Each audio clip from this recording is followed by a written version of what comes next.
एक समय ऐसा था कि जब हम जेंडर की बात करते थे तो या तो हम मेल की बात करते थे या फीमेल की बात करते थे। और आज के टाइम हम देखते हैं कि जो हम जेंडर की बात करते हैं तो मेल और फीमेल के साथ, चाहे हम ट्रांसजेंडर की बात करें, थर्ड जेंडर की बात करें, तो ये अलग अलग कैटेगरी भी जुड़ चुकी है। तो यहाँ पर एक क्वेश्चन हमारे सामने आता है जेंडर आइडेंटिटीज का, कि लैंगिक पहचान क्या है। तो आज के इस वीडियो में हम जेंडर आइडेंटिटीज के मीनिंग की बात करेंगे, इसके कंसेप्ट की बात करेंगे, ताकि आपको ये टॉपिक अच्छे से समझ में आ सके। तो वीडियो को पूरा देखिए, आखिरी तक देखिए, और लास्ट में कमेंट करके जरूर बताइए कि वीडियो आपको कैसी लगी। तो वीडियो को हम शुरू करते हैं। तो आज का जो हमारा टॉपिक है, कंसेप्ट ऑफ जेंडर आइडेंटिटी, लैंगिक पहचान की अवधारणा। तो देखिए, जब हम जेंडर आइडेंटिटी की बात करते हैं तो gender identity is a person's deeply felt internal and personal experience of their gender.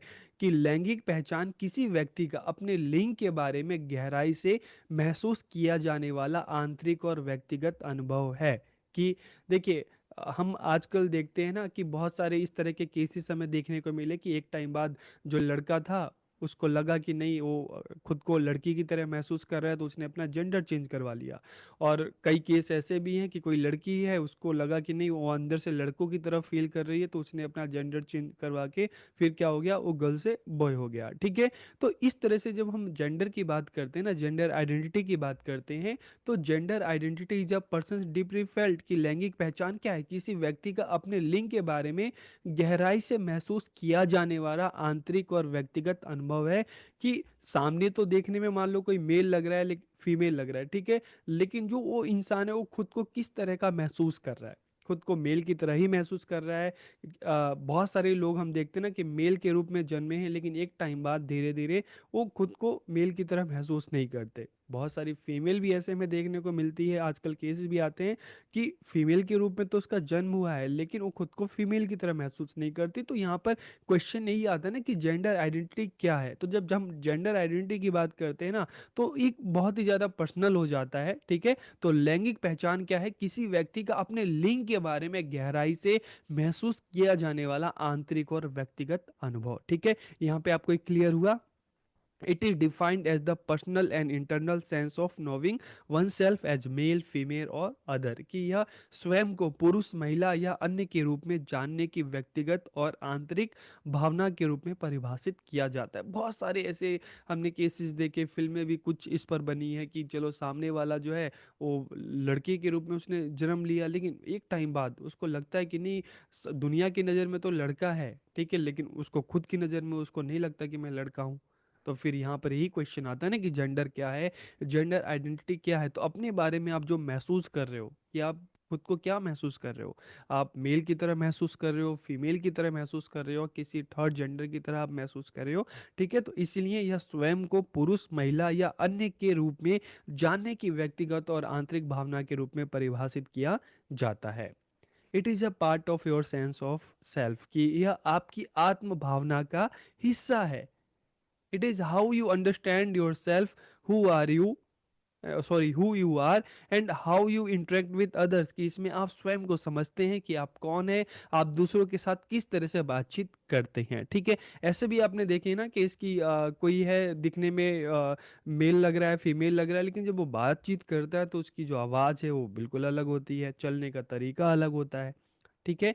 तो it is how you understand yourself, who you are and how you interact with other. की इसमें आप स्वयं को समझते हैं कि आप कौन हैं, आप दूसरों के साथ किस तरह से बातचीत करते हैं। तो वी कैन नॉट, इसलिए हम देखिए, इसलिए क्या है कि जो कई बार ऐसा होता है ना कि जो दिखता है वो एक्चुअल में होता नहीं, और जो होता है वो दिखता नहीं। तो इसलिए इसलिए हम किसी व्यक्ति की लिंग पहचान उसके गुणसूत्र, जनांगों, कपड़ों, भूमिकाओं या अन्य किसी के आधार पर नहीं कर सकते। ठीक है।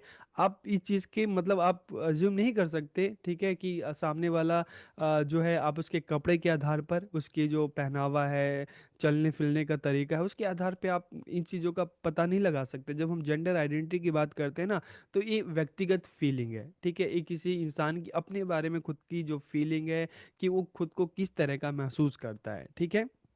तो we cannot assume a person gender identity based on their chromosomes, genitals, ठीक है, clothing, roles and anything else. ठीक है। तो यहाँ पर आपको एक कंसेप्ट क्लियर हो गया।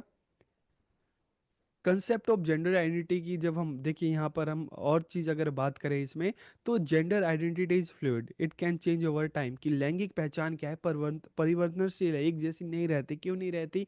जैसे मैंने आपको स्टार्टिंग में एग्जांपल दिया कि एक जो इंसान है लड़की के रूप में उसने जन्म लिया, लेकिन जब धीरे धीरे वो 10 साल का, 15 साल का, 20 साल का हुआ, तो फिर उसको लगता है कि नहीं यार, मैं जो हूँ, मैं तो खुद को लड़की की तरह महसूस कर रहा हूँ, तो उसने अपना जो जेंडर है चेंज करवा लिया। इसी तरह से लड़कियों के भी कई सारे इस तरह के हमें केस देखने को मिलते हैं कि वो लड़की से क्या हो गया, लड़का बन गई। ठीक है। तो जब हम जेंडर आइडेंटिटी की बात करते हैं ना, तो ये फ्लूइड है, ठीक है, परिवर्तनशील है, चेंजेबल है, ये समय के साथ बदल सकती है।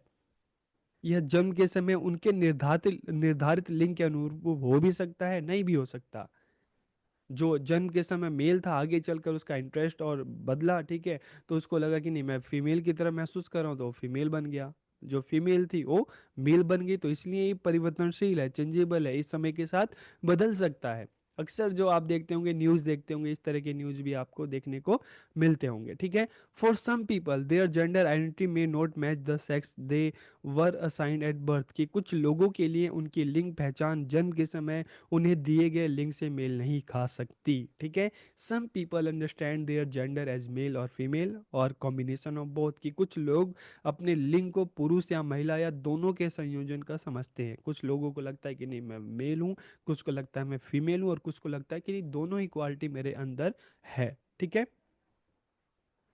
कुछ एग्जाम्पल की अगर हम बात करें तो देखिए, एग्जाम्पल में सबसे पहले हम सिस जेंडर की बात करते हैं। तो सिस जेंडर शब्द थोड़ा सा अलग लग रहा है, लेकिन इसको बिल्कुल सिंपल सा है। सिस जेंडर का मतलब है कि आप एक लड़के के रूप में या आप एक लड़की के रूप में आपका जन्म हुआ है, और आगे चलकर आप खुद को बिल्कुल वैसा ही महसूस करते हैं जिस रूप में आपको, जिस जेंडर के रूप में आपका जन्म हुआ। ठीक है। तो यहाँ पर किसी तरह का कोई चेंज हमें देखने को नहीं मिलता, तो इसे हम क्या कहते हैं, सिस जेंडर। की एक व्यक्ति जिसकी लिंग पहचान जन्म के समय उसे दिए गए लिंग के साथ मेल खाती है। ठीक है। फिर हम कहते हैं ट्रांसजेंडर। ट्रांसजेंडर आपने सुना होगा ये वर्ड की, a broad term of people whose gender identity differ from the sex they were assigned at birth. की उन लोगों के लिए एक व्यापक शब्द है जिसकी लिंग पहचान जन्म के समय उन्हें दिए गए लिंग से बिल्कुल अलग होती है।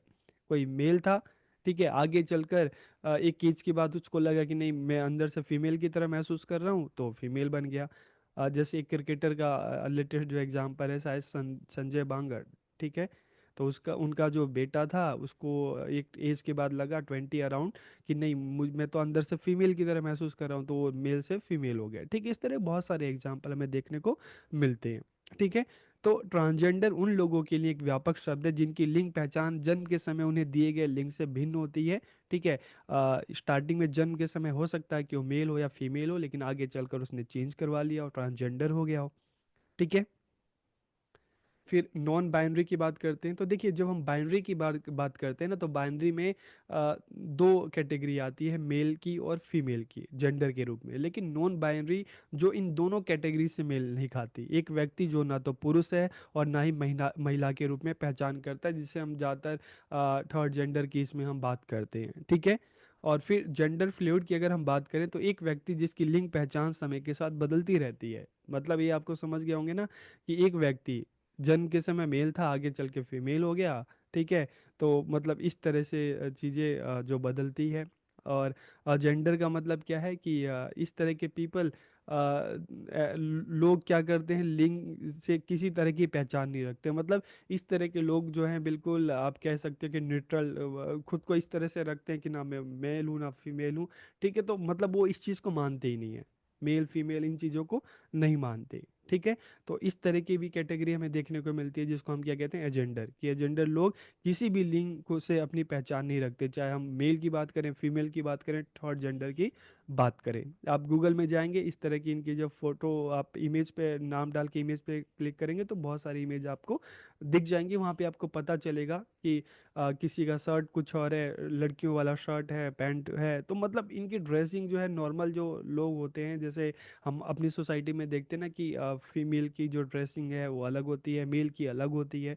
ठीक है। लेकिन ये इन चीज़ों को मानते ही नहीं, इनकी ड्रेसिंग आप देखोगे तो बिल्कुल ही अलग, आप जब इमेजेस देखेंगे तो आपको उसमें पता चल जाएगा। ठीक है। फिर जेंडर क्यूर की अगर हम बात करते हैं, तो ये एक व्यापक शब्द है जिसमें कई लिंग पहचान शामिल हैं। ये लोग बाइनरी जेंडर मानदंडों का पालन नहीं करते। देखिए जब हम बात करते हैं ना बाइनरी जेंडर नॉर्म्स, तो बाइनरी जेंडर नॉर्म्स क्या क्या होता है? एक जो फीमेल है उसकी अपनी कुछ ड्रेस पहनने का तरीका अलग होता है, मेल का अलग होता है। लेकिन अगर हम बात करते हैं जेंडर कीर की बात करते हैं, तो it is a broad term that includes multiple gender identities की, ठीक है। यहाँ पर कई लिंग पहचान शामिल है कि लोग बाइनरी जेंडर मानदंडों का पालन नहीं करते। मतलब क्या है कि ये लोग, इनकी भी हम देखते हैं जेंडर कीर की हम बात करते हैं तो इनका भी अपना कुछ इस तरह का पहनावा नहीं होता। ये लड़के के रूप में भी महसूस करते हैं, लड़की के रूप में भी महसूस करते हैं, तो इनका हमेशा इस तरह की चेंजेस आते रहते हैं, ठीक है। तो इस तरह का जो हम कहते हैं इनको क्या कहते हैं, जेंडर कीर कहते हैं, कि जिनमें कई लिंग पहचान शामिल हैं, ठीक है। मेल, फीमेल, ट्रांसजेंडर, सारी चीज़ें इसमें आप एक आप कह सकते हो कि एक मिश्रित रूप से सारी चीज़ें यहाँ पे हमें देखने को मिलती है, सारी क्वालिटीज इनमें हमें देखने को मिलती है, ठीक है। तो ये आ गए, तो ये इसके कुछ एग्जाम्पल्स हैं। फिर हम बात करते हैं फैक्टर्स अफेक्टिंग जेंडर आइडेंटिटी, की लैंगिक पहचान को प्रभावित करने वाले कारक। जब हम जेंडर आइडेंटिटी की बात करते हैं ना, तो इसको कौन कौन से कारक है जो प्रभावित करते हैं? देखिए सबसे पहला बायोलॉजिकल फैक्टर, कि बायोलॉजिकल जैविक कारक, कि आप जिस रूप में, जिस शरीर में आप जन्म लेते हो, ठीक है। आपने मेल के रूप में लिया, आपने फीमेल के रूप में लिया, आपने जो थर्ड जेंडर हम बात करते हैं, जैसे जिसमें हम किन्नर की बात करते हैं, तो ये बायोलॉजिकल फैक्टर्स है, ये तो प्रभावित करता ही करता है कि आपने जिस रूप में जन्म लिया है, ठीक है, वो आपके जेंडर आइडेंटिटी को प्रभावित करता है। स्टार्टिंग में हम उसी से पहचाने जाते हैं। इसके अलावा सोशल फैक्टर्स की बात करें, सामाजिक कारक की बात करें, हम अपने समाज में, अपने परिवार में, समाज में लोगों को देखते हैं कि जो फीमेल है वो किस तरह की ड्रेसिंग पहनती है, उनकी क्या रिस्पॉन्सिबिलिटी है, क्या काम है, और वही चीज़ें देखकर बच्चे भी सीखते हैं, ठीक है। बच्चे जो हैं अपने घर में अपने मम्मी पापा को देखते हैं कि किस तरह से उनके मम्मी पापा पापा का क्या काम है, मम्मी का क्या काम है, किस तरह से वो बात करते हैं, ठीक है, क्या क्या रिस्पॉन्सिबिलिटी है। तो जेंडर आइडेंटिटी को प्रभावित करने में जो एक सोशल फैक्टर्स जो है ये भी भूमिका निभाता है। बच्चा स्कूल में जा रहा है, वहाँ पर भी देख रहा है, अलग अलग बुक्स पढ़ रहा है, बुक्स में भी देख रहा है कि किस तरह से मेल की ड्रेसिंग है, फीमेल की ड्रेसिंग है। हिस्ट्री के बारे में अपने पढ़ रहा है तो वहाँ पे देख रहा है कि जो ज़्यादातर जो राजा थे, प्रधान थे, सब कौन होते थे, सब मेल होते थे, ठीक है। रानियां जो है, घर का जो काम है ज़्यादातर किसके हाथों में होता था, फीमेल के हाथों में होता था, ठीक है। फिर मीडिया की बात करें, देखिए अक्सर आप मूवी देखते हैं, आप न्यूज़पेपर देखते हैं, आप सॉरी आप न्यूज़ देखते हैं, ठीक है, आप न्यूज़पेपर पढ़ते हैं, तो वहाँ पर भी आप इस तरह से अलग अलग जेंडर के बारे में देखते हैं, जानते हैं, समझते हैं, ठीक है। तो ये चीज़ें भी आपको आप पर असर डालती है, चाहे आपके रहन सहन है, खान पान है, पहनने का तरीका है, बोलने का तरीका है। लैंग्वेज की भी बात करते हैं तो देखिए जेंडर आइडेंटिटी में लैंग्वेज की महत्वपूर्ण भूमिका है। आप देखेंगे फीमेल जब बोलती हैं तो उनके लिए अलग शब्द होते हैं, मेल के लिए अलग शब्द होते हैं, ठीक है। तो इस सारे जो फैक्टर हैं हमारी जेंडर आइडेंटिटी को, लैंगिक पहचान को प्रभावित करते हैं, ठीक है। तो इस तरह से आज के इस वीडियो में हमने जेंडर आइडेंटिटी को समझा, जाना। तो आपको वीडियो कैसा लगा कमेंट करके ज़रूर बताइएगा। आप सबका बहुत बहुत धन्यवाद।